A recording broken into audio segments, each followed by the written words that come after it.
Le Fashion Market est l'endroit incontournable pour tous les férus de shopping qui souhaitent retrouver un petit goût de France en Israël, mélange incontesté d'élégance et de nonchalance. C'est ça la mode française. Et les organisateurs de ce marché éphémère l'ont bien compris. Il faut non seulement des exposants talentueux, mais en plus un lieu hors du commun. Tout le monde y trouve son compte. Visite aujourd'hui de ce marché, pas comme les autres. Vous allez le voir avec Muriel Hadassa, qui nous amène le temps de ce reportage dans cet univers 100% français. Regardez.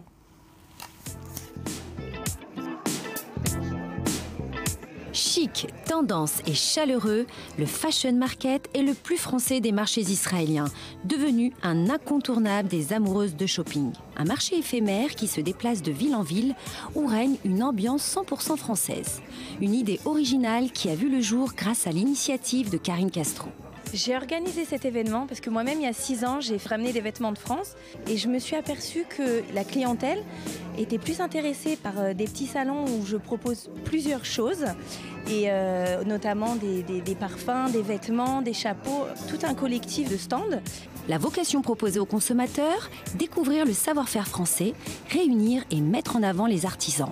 Et tout cela dans une ambiance conviviale. J'ai voulu réunir tous ces exposants qui sont tous des francophones, mais qui viennent de France, même des États-Unis, de Los Angeles, dans un même endroit, justement pour leur permettre déjà de se faire connaître et que tout le monde apporte sa clientèle. Pour ces designers indépendants, ce marché itinérant est un moyen idéal pour sortir des ventes privées et attirer des nouveaux clients. J'ai un showroom à la maison et je reçois toute ma clientèle à la maison.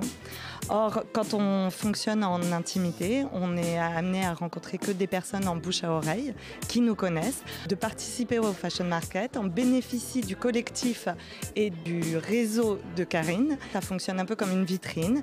On a des gens qui viennent dans toutes les villes à notre rencontre. Une vitrine qui permet non seulement de se faire connaître plus rapidement, mais aussi un tremplin idéal pour mettre en avant ses créations, comme pour Joachim et Sarah. On vient à peine de créer notre marque, ça fait juste 4 mois qu'on a commencé. Donc le Fashion Market, c'est un bon moyen de se faire connaître. Et voilà, on a bien sympathisé avec tout le monde, avec Karine. Donc c'est très cool pour nous de venir là.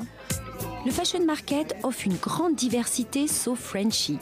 Du bijou au sac, en passant par des vêtements, des produits de beauté, du thé détox ou même encore de la bonne pâtisserie française.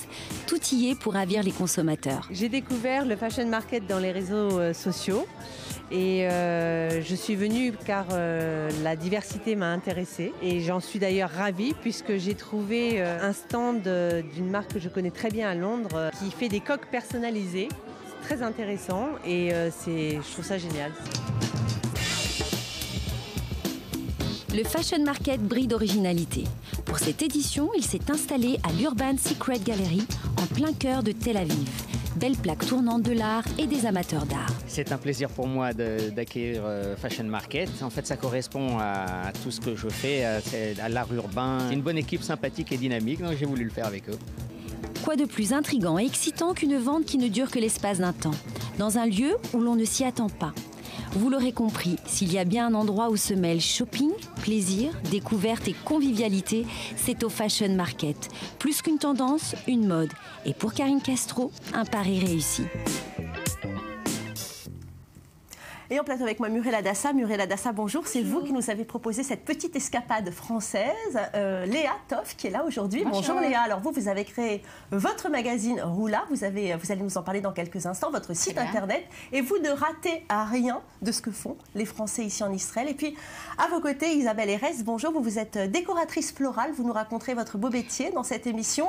Donc vous venez d'un univers qui est complètement différent et que vous ne maîtrisez pas très bien la langue. Donc nous, votre histoire, elle nous intéresse. On va en parler tout de suite. Alors Muriel, ce marché éphémère, c'est des exposants finalement qui ont plein de talent et une ambiance super bon enfant, on l'a vu. Ah ben alors complètement, c'est vrai que dans un premier temps, c'est l'ambiance, on a l'impression d'être à la maison, c'est très cosy, très chaleureux, très accueillant et puis bien évidemment, on est là pour aller faire son petit shopping, on a envie de rester des heures et des heures dans chaque stand qui nous propose des choses fort intéressantes. Alors Léa, dans le cadre de vos activités, vous les Français, vous les rencontrez souvent professionnellement. Comment ils s'en sortent? Alors, professionnellement, au début, c'est très dur. Mais les Français ne se plaignent pas. Je pense que pour réussir en Israël, il faut accepter les règles du jeu, à savoir redémarrer à zéro, pas vraiment à zéro, mais d'abord préparer son alia et ne pas avoir peur de faire une reconversion professionnelle. Donc, on était, je ne sais pas, dentiste ou voilà, un autre métier. On s'écoute, on fait ce qu'on aime. On démarre éventuellement par de l'artistique. Je crois que vous avez reçu semaine dernière Peggy. Elle travaillait dans un domaine qui était tout autre. Qui faisait des sacs. Hein, voilà, elle fait des sacs. Donc, elle avait un hobby, c'était le crochet. Donc là, elle s'est lancée. Elle s'est dit, pourquoi pas vivre de mon hobby. Pas avoir peur de redémarrer, de s'ouvrir au monde, de s'ouvrir aux Israéliens. Ils sont vraiment très gentils. Et puis, il y a des opportunités. Ne pas hésiter. Et puis, chacun prend sa place, léate, comme on dit, petit à petit. Alors, on a l'impression que les Français ne manquent pas d'ingéniosité pour créer finalement des nouveaux métiers. On l'a vu, hein, ce marché éphémère, ce collectif de Français qui utilisent chacun le réseau de l'autre. C'est quand même très ingénieux. Alors, la communauté française est vraiment très soudée. Alors, on a vu le Fashion Market, mais moi, je l'ai observé vraiment dans toutes les villes. Elles organisent ça entre copines dans des appartements. Elles organisent également des ateliers cuisine. Vous avez également comme Sandra Zafran, qui est une ex-ouvrière de Fauchon et de Pierre-Armé, qui propose des gâteaux. Donc, les gens commandent et le vendredi ou pour leur fête ou les anniversaires, n'hésitent pas. Donc, il y a des autres modes de fonctionnement et de vente. Donc, on n'a pas les moyens de faire une boutique. On fait autrement, mais on y arrive. On a l'impression qu'on parle là de reconversion. Est-ce que Léa, c'est pas plutôt une continuité professionnelle? On continue sa vie? Alors, on continue sa vie, on embellit sa vie, parce qu'en Israël, vraiment, la vie est formidable. Alors, c'est vrai qu'on baisse un petit peu de train de vie, entre guillemets, mais on a moins besoin, on a plus des valeurs. On arrive à l'essentiel. On a des rapprochements qui sont beaucoup plus forts. Donc, alors, il y en a qui font complètement une reconversion. Il y en a comme d'autres, comme Sandra ou comme d'autres qu'on va parler. Elles apportent la French Touch, qui est une garantie de qualité et de savoir-faire. Donc ça, les Israéliens sont vraiment friands. Et les Français, on est très contents de goûter les bonnes choses qu'on avait en France. Donc, on a une histoire commune, mais en même temps, chacun a son histoire singulière. Et léat, tout le monde arrive à rentrer dans le bain et dans la communauté donc, israélienne. Petit à petit. Alors, justement, à vos côtés, Isabelle Erès. Alors, Isabelle, donc, je le rappelle à nos téléspectateurs, vous êtes donc décoratrice florale. Depuis combien de temps êtes-vous en Israël? Je suis depuis 23 ans en Israël. En fait, quand je suis arrivée, donc je ne parlais pas l'hébreu. Aujourd'hui, je parle à peine l'hébreu. C'est-à-dire que je comprends. Au bout de 23 ans. Au bout de 23 ans. Et vous arrivez quand même à vous en sortir professionnellement. Complètement. Comment vous faites? Alors déjà, le plus important pour moi, c'est de comprendre les gens. Donc, mon niveau d'hébreu ne me permet pas de parler, mais par contre, je les comprends. Donc, je travaille avec différentes communautés, des Américains, des Français et des Israéliens.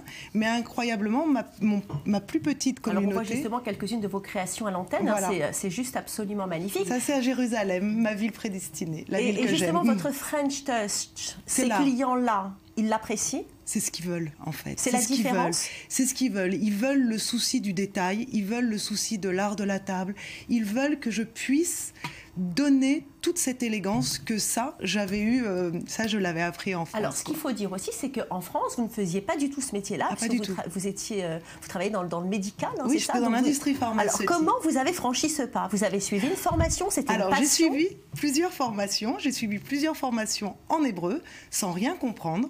Mais c'était pas grave, parce qu'en fait, je regardais les techniques, j'apprenais les techniques, et j'avançais comme ça, je savais. Les professeurs me disaient, j'ai fait l'école du jardin botanique à Jérusalem pendant 2 ans. Je prenais pas de notes, j'écoutais, je regardais, je comprenais. C'est sûr que j'ai pas eu la totalité du cours, mais ça m'a suffi. Et dites-moi, il y a toutes les fleurs qu'on a en France, ici en Israël? Alors, aujourd'hui, on a toutes les fleurs, si on le veut. Mais moi, par choix sioniste, j'essaye de travailler avec des fleurs made in Israël. C'est quoi les fleurs qu'on n'a pas ici et qu'on adore en France? On n'a pas, on a, mais c'est uniquement de l'importation. On a la pivoine. Dommage. Voilà, c'est dommage. Surtout quand on travaille en Europe où c'est une fleur vraiment utilisée. Ça y est, maintenant, l'hortensia est arrivé complètement en Israël et il est made in Israël. Voilà. Mais en général, j'essaye de travailler avec des fleurs israéliennes, ça me fait plus plaisir. Alors, on l'a vu, hein, rien n'est simple pour les Juifs français qui décident de venir s'installer ici en Israël, changer de vie, réaliser ses projets. On en rêve tous, un jour ou l'autre, de se lancer dans cette aventure. Et ce n'est pas une mince affaire, mais vous allez le voir, ça marche. Le savoir-faire français, réputé depuis toujours dans le monde entier, était exporté par des étrangers friands de la culture, de la mode, de la gastronomie, hein, bleu, blanc, rouge. Et bien, cette dernière décennie a vu apparaître un phénomène nouveau. Maintenant, ce sont les Français expatriés qui exportent un peu de leur pays natal et c'est sans doute un réconfort pour nous Français car nous sommes quand même un petit peu déracinés, il faut le dire. Aujourd'hui, nous allons partir à la découverte d'une petite France en plein cœur de Tel Aviv, direction la rue Bograchov. Vous allez voir. Le savoir-faire à la française s'exporte, se déguste et permet aux touristes et aux expatriés de se sentir chez eux. En plein milieu du Moyen-Orient, à Tel Aviv, nous allons découvrir la petite France, concentrée dans un même quartier. Je trouve cet hôtel vraiment très étonnant parce que je voyage beaucoup, je vois beaucoup d'hôtels et il est à la fois une très grande qualité de modernité et en même temps il est original sans être trop excentrique. Un hôtel boutique avec ce chic raffiné, avec un service personnalisé bien à la française. Un immeuble Bauhaus tel-avivien, très ancré dans l'histoire de Tel Aviv, parce que Bauhaus, le côté français, on l'apporte plus par notre expérience d'hôtelier français. Une boulangerie où on y retrouve notre Dora, face à tous ces pains inimitables en général. Oh, j'ai vu marqué boulangerie, ça m'a intrigué, alors je me suis assis. Et puis en goûtant les produits, je m'aperçois que ça ressemble tout à fait à ce qu'on a à Paris. On a eu envie de ramener un produit français, une qualité française. Donc on a été travailler dans les meilleures écoles pour apprendre la boulangerie. Les Israéliens raffolent aussi de cette French touch.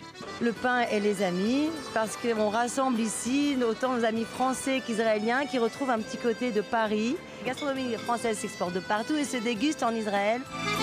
Un supermarché qui vous fait oublier que Paris est à 5000 km, car tous les produits proviennent de France. Un artiste peintre coté dans le monde qui, après Marseille, ouvre sa deuxième galerie concept à Tel Aviv.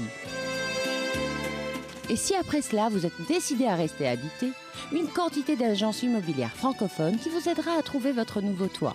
De 10% des transactions à Tel Aviv sont réalisées par des acquéreurs étrangers. Nous donnons un service francophone. Nous avons en quelque sorte importé notre savoir-faire en tant que prestataire de services en Israël. Mais n'oubliez pas, la faculté d'intelligence, c'est aussi l'adaptation dans toutes circonstances.